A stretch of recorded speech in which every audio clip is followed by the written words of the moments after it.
My dear friends and my viewers, आज जिस topic पर मैंने बात करनी है इज सो इम्पोर्टेंट। हर इंसान जब बात करता है जीसस की, तो जीसस जो है उसके एटीट्यूड की बात हम करते हैं। एटीट्यूड एक्चुअली जो है किसी भी पर्सनैलिटी के बारे में, किसी के बारे में जानना हो तो उसके एटीट्यूड से जाना जाता है।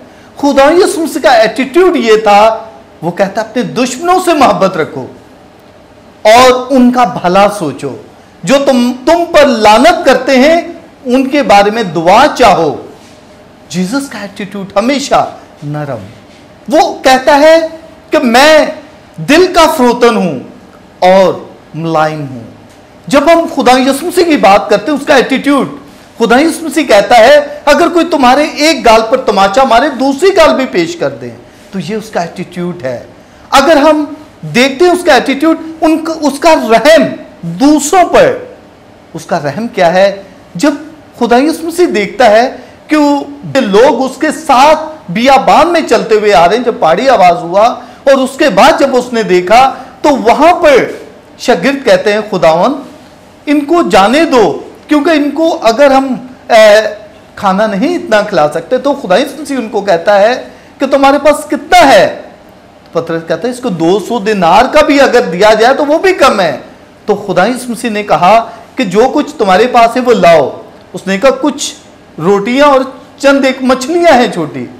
खुदा यीशु मसीह कहता है लाओ। उसे ब्लेस करता है और कहता है इन सबको बिठा दो, और सबको जब खाना खिला दिया और उसके बाद भी 12 टोकरे बच गए।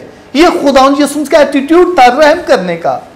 जब खुदा यीशु मसीह को कोई आवाज देता है या कोई कहता है कि मुझे शिफा दी जाए, तो खुदा यीशु मसीह ये कहता है क्या तू यकीन रखता है कि सब कुछ होगा। वो कहता है खुदा मैं यकीन रखता हूं।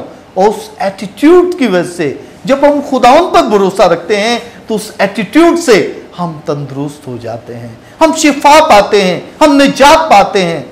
हम कितने भी गुनाहगार हों तो सब कुछ हो जाता है। आपको याद होगा कि खुदा यीशु मसीह के पास यहूदी एक औरत को लाए और उसको जब कहा गया कि खुदावन ये ऐन वक्त पर पकड़ी गई और इसको हम मूसा के मुताबिक तो इसको संसार करना है।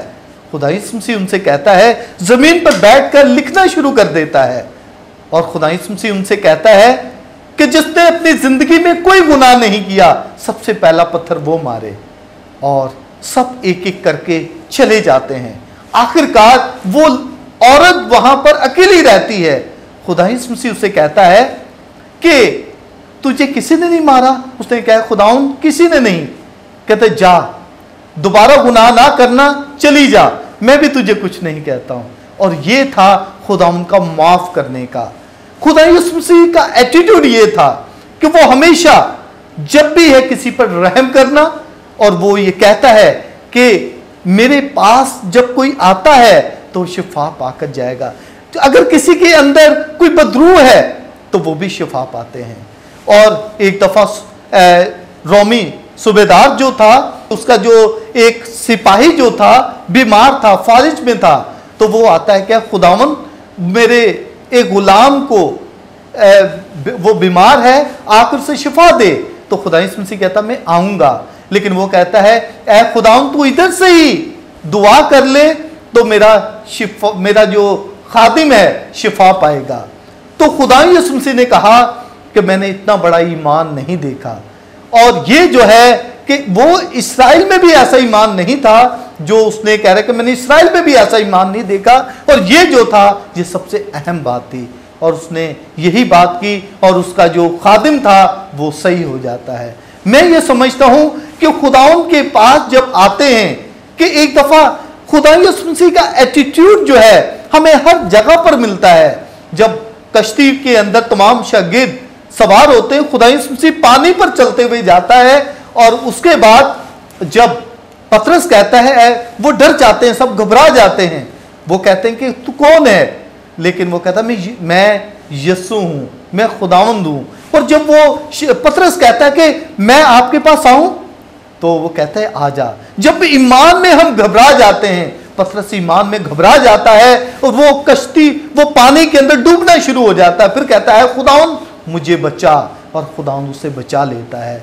मैं समझता हूं कि खुदावंद यीशु मसीह का एटीट्यूड जो है वो हमारी जिंदगियों में भी बहुत सारा फल लाता है। खुदावंद कहता है कि दरख्त अपने फल से पहचाना जाता है, और दरख्त पहचाना जाता है जीसस जो है अपने कामों से, अपनी कुव्वत से, अपनी पावर से पहचाना जाता है, अपनी इलाही कुदरत से पहचाना जाता है कि उसके अंदर क्या है। तो जब वो स्लीप पर मर जाता है, जब स्लीप पर मसलूब किया जाता है, उस वक्त जब एक डाकू उसे कहता है कि ऐ खुदावंद मुझे भी अपनी बादशाही में याद रखना। जब ये कहा जाता है कि मुझे भी अपनी बादशाही में याद रखना, तो इसका मतलब है कि खुदा यीशु मसीह जो है उसको ये कह देता है कि अपनी बादशाही में याद रखना। मैं समझता हूं कि खुदावंद ने कहा आज ही तो मेरे साथ फिरदौस में होगा। मैं समझता हूं हमें ऐसी बहुत सारी एग्जाम्पल्स मिलती हैं, हमें बहुत सारी चीजें मिलती हैं कि खुदा यीशु मसीह के एटीट्यूड के लिए, एटीट्यूड वो राहत और जिंदगी था, वो तमाम कुदरत रखने वाला था, लेकिन फिर भी माफ करता है। वो भाइयों को कहता है, अगर एक भाई हैकल में नजर करने के लिए जाता है, अगर उसका भाई नाराज है तो उसके लिए हमेशा वो सबसे पहले अपनी नजर को छोड़कर अपने भाई से माफी मांगे, सुलह करे, फिर आके नजर चढ़ाए। वो कहता है अगर तुम्हारे लिए कोई बुरे ख्यालात सोचता है, तुम्हारे लिए कोई बुरा सोचता है, बल्कि उसके लिए हमेशा माफी चाहो। अगर कोई एक गाल पर तमाचा मारे दूसरी भी पेश कर दो। अगर कोई तुम्हें एक कोस लेकर जाना चाहे उसके साथ 2 कोस चले जाओ। मैं समझता हूं कि खुदा ने कहा अगर एक तुमसे कोई चोगा मांगे तो उसे कुर्ता भी दे दो। तो मैं ये समझता हूं खुदा यीशु का एटीट्यूड इतना बड़ा, दुनिया का खालिक और मालिक और कुदरत रखने वाला, वो जब यरूशलेम में जाता है एक गधी के बच्चे पर सवार होकर जाता है, ये उसका एटीट्यूड है। अपने शागिर्दों को समझाता है कि जो कोई खादम बनना चाहे या जो बड़ा होना चाहे वो अपने दूसरों की, भाइयों की खिदमत करे। अपने शागिर्दों को बताया पांव धोकर, पांव की रसूमात जो है हम पांच जुमेरात को जो करते हैं वो दूसरों के पांव धोना, ये बहुत मुश्किल है दूसरों को पांव धोना, लेकिन खुदा यीशु मसीह ने खुद ये एग्जाम्पल दी, अपने शागिर्दों के उसने पांव धोए और कहा ऐसा ही दूसरों के साथ करो। जो बड़ा हो अपने दूसरे भाइयों के या दूसरों के पांव धोए, ये रस्म करे। और जब हम अपने आप को छोटा बनाते हैं, अपने आप को ये कहते हैं, तो हमारा जो एटीट्यूड है ये सबसे ज्यादा होगा। आए हम भी खुदावन से इस एटीट्यूड को सीखें, खुदावन से सीखें कि उसके कलाम पर अमल करने की कोशिश करें, उसके कलाम की बात करें। मैं कह रहा हूं आज की जनरेशन जो है उनके अंदर बहुत सारी कमियां हैं, उनको पता भी नहीं खुदा का एटीट्यूड क्या है या खुदावन कौन है। अगर हम खुदावन के कलाम को पढ़ेंगे, समझेंगे, इस पर अमल कर सकते हैं।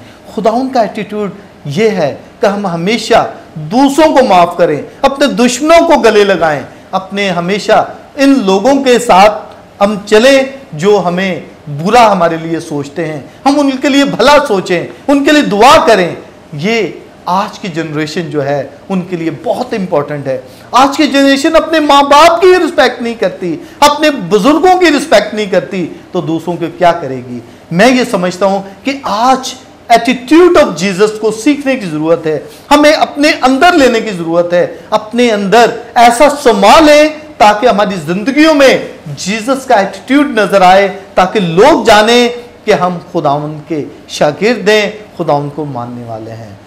हम यही चाहते हैं कि हर एक घुटना जो है उसके आगे झुके, हर एक कोई शख्स जो है उसके एटीट्यूड को सीखे, क्योंकि उसका एटीट्यूड ही वो है, क्योंकि हर एक के लिए भला सोचना, हर एक के लिए अपनी जान को दे देना।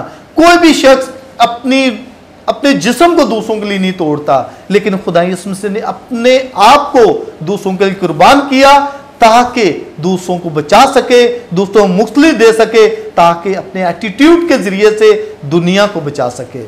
आए हम खुदा के एटीट्यूड को अपनी जिंदगी में अपनाएं। डियर्स, ये जो मैंने एटीट्यूड ऑफ जीसस बताया है आपकी जिंदगी में बहुत सारे ये फल ला सकता है अगर इसको अपनाएंगे। मैं समझता हूं कि आज हमारे लिए बहुत इंपॉर्टेंट है। मैं ये समझता हूं कि आज जो भी इस एटीट्यूड को अपने अंदर लेगा या इसको अपनी जिंदगी का मस्कन बना लेगा, वो जिंदगी कसरत की पाएगा। वो कहता मैं इसलिए आया हूं ताकि लोग जिंदगी कसरत से पाएं। और कसरत क्या है कि बहुतायत से हम खुदा यीशु मसीह के फजल को अपने अंदर लें और खुदा हमें अपना पाक फजल अता करे।